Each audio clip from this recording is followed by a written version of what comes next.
बिस्मिल्लाहिर्रहमानिर्रहीम सल्लल्लाहु ताला अला मुहम्मद व अला आलिहि व सहबिहि व बारिक वसल्लम।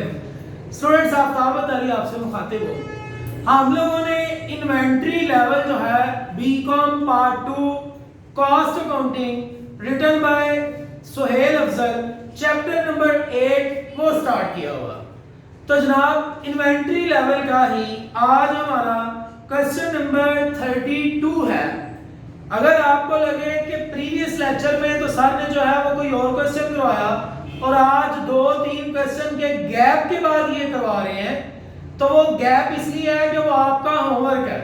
लेकिन अगर आपसे ना सॉल्व हो सका तो आप जो है वो मुझे कमेंट करके बता दीजिएगा, मैं आपके लिए उस क्वेश्चन की वीडियो को भी अपलोड जो है वो कर दूंगा। बहरहाल क्वेश्चन नंबर 32 है, सुहेल अफजल की बुक है कॉस्ट अकाउंटिंग, न्यू एडिशन है हमारे पास। तो आप जनाब बुक सामने रखें ताकि आपको अच्छे से अंडरस्टैंड हो सके। क्वेश्चन की समरी कुछ यूं है और आज का सवाल ज्यादा इंपॉर्टेंट भी है, तो देखते हैं जी। इंपॉर्टेंट होने की वजह ये है कि उसने डाटा जो है ना वो डिफरेंट फैक्टर्स के अंदर दिया हुआ है, वेरिएबल डिफरेंट है। क्या मतलब सर? मतलब ये कि टाइम उसने बाज़ महीनों में दिया होता है और जनाब जो हमारे पास कंजम्पशन है वो वीक्स की है, डेज की है। तो इस तरह से उसने मिक्स डाटा दिया है। तो मिक्स डाटा के होने के सूरत में हम क्वेश्चन को कैसे अटेम्प्ट करेंगे वो हमारा आज का टास्क है। क्वेश्चन की समरी कुछ यूं है, कहते हैं एवरेज डेली रिक्वायरमेंट जो है ना वो 6 diameter dish shaped grinding wheel है, ये हमारे व्हील का नाम है। तो कहते हैं जो उसकी एवरेज डेली रिक्वायरमेंट है ना वो 3 पीसीज है। डेली रिक्वायरमेंट 3 पीसीज है एवरेज। उसके बाद है time required to secure the delivery from the usual supplier is 2 week. जबकि जो हमें टाइम चाहिए, लीड टाइम जो है सप्लायर से चीजें मंगवाने का वो 2 वीक है। अब देख लें एवरेज रिक्वायरमेंट उसने में दी हुई है उसमें डेली डाटा की सूरत में, जबकि उसने जो हमें लीड टाइम दिया वो वीक्स की सूरत में दिया हुआ है और आगे जाकर फिर से डाटा चेंज कर रहा है। कह रहा है from the records of novelty tools work it is found that the maximum requirement of this wheel in any month of 4 weeks does not exceed 100 pieces. अब यहां जो उसने मैक्सिमम रिक्वायरमेंट दिया वो मंथ के अंदर दी हुई है, टाइम उसने वीक के अंदर दिया हुआ है। एवरेज डेली रिक्वायरमेंट जो है वो उसने डेज की सूरत में दी हुई है और जो मिनिमम रिक्वायरमेंट है वो भी जनाब 1 महीने की उसने दी हुई है 50 पीसेस। अब हमें कह रहे हैं आप जो है वो मैक्सिमम, मिनिमम और रीऑर्डर लेवल जो है वो फाइंड करें और साथ में कह रहे हैं अगर इकोनॉमिक ऑर्डर क्वांटिटी जो है वो 5 डजन है, ये जो ईओक्यू है वो उसने डजन में दे दी हुई है।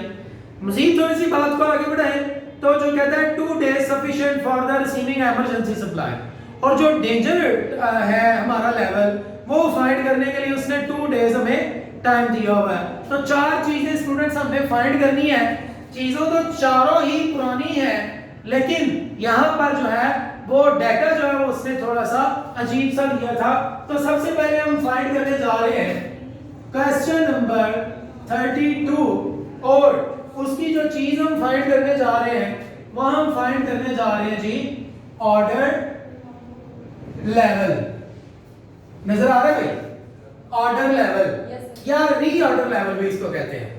तो ऑर्डर लेवल का हमारे पास जो फार्मूला है वो है मैक्सिमम रिक्वायरमेंट या maximum consumption multiply by lead time. आप जरा देखिएगा जो उसने में मैक्सिमम रिक्वायरमेंट दी है वो स्टूडेंट्स उसने में डेली उसकी मंथ की सूरत में दी हुई है। कितनी है वो? 100 जी, और मल्टीप्लाई हमने इसको करना है किसके साथ? टाइम के साथ। टाइम हमारे पास लीड टाइम जो है वो 2 वीक्स है। लीड टाइम हमारे पास 2 वीक्स है। लीड टाइम उसने जनाब हमें वीक में दिया हुआ है, जबकि ये वाला जो मैक्सिमम रिक्वायरमेंट था ये मंथ में दिया हुआ है। लिहाजा इस मंथ की रिक्वायरमेंट को वीक में चेंज करना पड़ेगा। वीक में चेंज करने का ये तरीका होगा, हमने इसको 4 से डिवाइड कर देना। ये बात है ना आज के आपके सवाल की, गौर कीजिएगा जरा। उसने जो रिक्वायरमेंट है वो मंथ की सूरत में दी थी, टाइम वीक की सूरत में दिया था। हमने मंथ वाली रिक्वायरमेंट को वीक में चेंज करना है। वीक में चेंज करने का तरीका ये है, मंथ में 4 वीक होते हैं तो 4 से डिवाइड कर ले, वीक में आ जाएगी। तो अब जनाब आप इसको सॉल्व कर ले तो आंसर क्या आ गया 25 मल्टीप्लाई बाय 2 तो आंसर 50। ये 50 जनाब आपके यूनिट्स जो हैं वो क्या है जी ऑर्डर लेवल। होप सो आपको बात समझ आ गई होगी। दूसरी चीज जो हमने फाइंड करनी है वो है हमारे पास maximum level, maximum inventory level. ऐसे लिख लें जी maximum inventory level, maximum inventory level. तो मैक्सिमम इन्वेंटरी लेवल का हमारे पास फार्मूला है ऑर्डर पॉइंट, इसमें से हमने माइनस करना है मिनिमम कंजम्पशन, मिनिमम कंजम्पशन भी कह सकते हैं, मिनिमम रिक्वायरमेंट भी कह सकते हैं। Minimum consumption multiply by lead time plus EOQ, ये हमारे पास जनाब पूरा फार्मूला है। इस फार्मूले में वैल्यूज अगेन हमें पुट करनी है। ले जी ऑर्डर पॉइंट हमने फाइंड किया हुआ है 50 है, माइनस करना है मिनिमम कंजम्पशन। मिनिमम कंजम्पशन भी हमारे पास 50 यूनिट्स है, लेकिन ये जो 50 यूनिट्स उसने दिए हैं मेरे भाई ये उसने मंथ के दिए हैं। हमने मंथ को चेंज करना है किसमें वीक्स में। सर वीक में क्यों चेंज कर रहे हैं, क्योंकि हमारे पास जो लीड टाइम है वो वीक में दिया हुआ है। अगर लीड टाइम वीक में ना होता मंथ में होता तो फिर हमें ये डिवाइडेड बाय 4 नहीं था करना। तो जनाब EOQ उसने डजन में दी है, EOQ उसने दर्जन में दी है। कितनी दर्जन है 5 दर्जन। तो आप 5 दर्जन को चेंज करें यूनिट्स में, 12 5 60, एक दर्जन में 12 यूनिट होते हैं तो वो जवाब 60 आएगा। ठीक है जी, यहाँ पर 5 दर्जन नहीं लिखना, उसकी मिकदार लिखनी है, उसकी तादाद लिखनी है यूनिट्स की। तो जनाब इसको आप सॉल्व करें तो यहाँ पर आएगा 12.5, 12.5 को 2 से मल्टीप्लाई कर देंगे 25 और प्लस 60। अब आप लिखें 50 माइनस 60 डिवाइडेड बाय 60 और प्लस 60, 50 माइनस 25 प्लस 60 जी मेरे भाई जी 85 दुरुस्त है जी। ये हमारे पास दो चीजें आ गई। तीसरी भाई हमें फाइंड करनी है minimum inventory level, minimum inventory level जी मेरे भाई। मिनिमम इन्वेंटरी लेवल फाइंड करने का फार्मूला फिर वही है order point minus average consumption, average consumption multiply by lead time. ले जनाब ये सारी चीजें स्टूडेंट्स हम पहले एक्सप्लेन कर चुके हुए हैं कि किस चीज को हम क्यों फाइंड कर रहे हैं, इसका मतलब क्या है। लिहाजा प्रीवियस तमाम लेक्चर्स इस ऑर्डर लेवल वाले क्वेश्चन के, इन्वेंटरी लेवल वाले क्वेश्चन के सीखना जरूरी है जी मेरे भाई। ऑर्डर पॉइंट हमारे पास वही है जो कि है 50 माइनस एवरेज कंजम्पशन, वो उसने डेज में दी हुई है। एवरेज कंजम्पशन कितनी है 2 डेज, और जो लीड टाइम है वो उसने वीक्स में दिया। तो देख लें फिर से, जो लीड टाइम है वो वीक्स में है, जबकि जो कंजम्पशन है वो एवरेज कंजम्पशन डेज में है। तो मेरे भैया इसको हमें 6 से पहले मल्टीप्लाई करना पड़ेगा।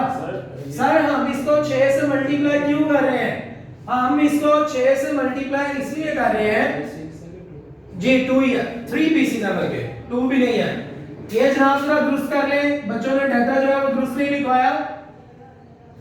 3 पीसीज डेली है, 3 पीसीज डेली है। इसको 6 से इसलिए मल्टीप्लाई कर रहा हूं क्योंकि मेरे पास जो टाइम है वो वीक्स में है। लिहाजा इस वाले डाटा को भी मुझे वीक में लेके जाना है। वीक में लाने के लिए इस 3 को 6 से मल्टीप्लाई करना पड़ेगा। वीक में सर डेज तो 7 होते हैं भाई, एक छुट्टी भी होती है तो 6 दिन काम होगा। तो 6 दिन काम करने से 3 यूनिट्स उसके एवरेज डेली रिक्वायरमेंट है।